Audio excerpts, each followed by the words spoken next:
changement et nous vivons une crise économique, une crise écologique, une crise de sens. Et la plupart d'entre nous sont d'accord de dire qu'il faut un changement. L'entreprise doit changer. Et que faire face à tout ça lorsqu'on est chef d'entreprise, confronté à des employés qui parfois ont peur du changement, confronté à un contexte très difficile? Que pouvons-nous faire en tant qu'individu pour amener ce changement? Est-ce qu'il est intéressant de se changer soi pour changer le monde de l'organisation? Et pourquoi se changer soi?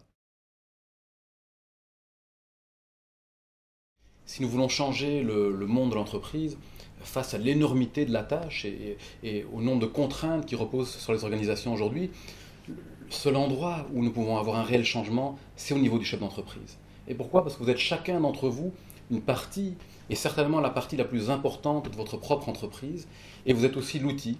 Et l'outil du changement est le seul outil sur lequel vous avez une prise véritable. Bill George, professeur à la Harvard Business School, nous dit que si nous voulons réellement changer le monde de l'organisation, ce qu'il faut commencer à changer, c'est notre propre conscience. Et c'est en changeant notre propre niveau de conscience que nous pourrons amener notre entreprise à être plus performante, mais également plus résiliente. Alors ce qu'il nous dit, c'est que lorsque nous sommes sur le bateau de notre entreprise et que ce bateau est confronté à la tempête, il y a deux grandes réactions.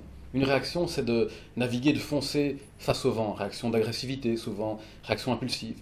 Et une autre réaction, c'est de fuir le vent. Et dans les deux cas, nous sommes soumis aux difficultés, nous sommes dirigés en fait par le contexte.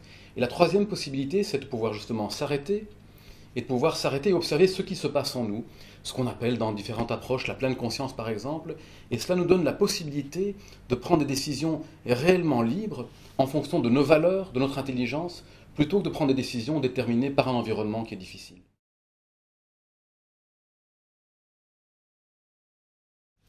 Cette attitude de pleine conscience dont parlent les recherches, notamment à la Harvard Business School, nous propose de revenir à nous-mêmes pour être plus concentrés, plus attentifs, plus efficaces bien sûr, mais également plus ouverts.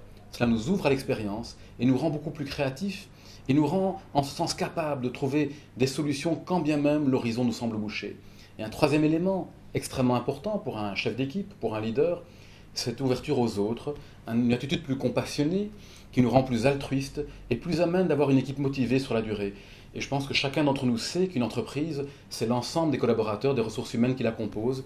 Et cette capacité de créer du lien et d'amener l'ensemble de l'équipe vers ces solutions, c'est également ce qui va nous permettre de faire face à un avenir qui n'est pas toujours facile. Le retour principal que j'ai de chefs d'entreprise qui ont pratiqué cette approche de la pleine conscience, étonnamment, c'est son pragmatisme.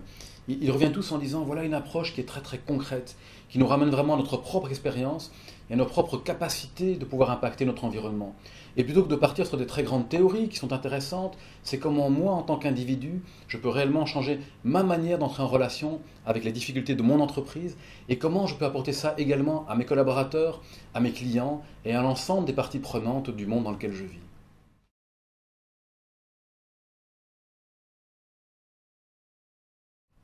La recherche scientifique nous montre que le changement est contagieux et un réel changement de la part du dirigeant peut impacter l'ensemble des collaborateurs de l'entreprise.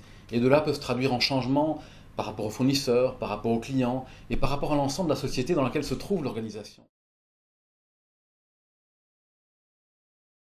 La peur du changement est quelque chose de tout à fait naturel, de normal. Et moi-même, en tant que chef d'entreprise, je peux avoir peur du changement et même le dire à mes collaborateurs, mais leur montrer que même en ayant peur, on peut continuer à se diriger vers ce qui est important, vers nos valeurs, vers ce qui donne du sens à notre existence. En résumé, je dirais que le changement est en chacun et chacune d'entre nous et que ce salon Jade sera une opportunité, une occasion de pouvoir nous rencontrer, nous motiver et quelque part fertiliser toutes ces ressources.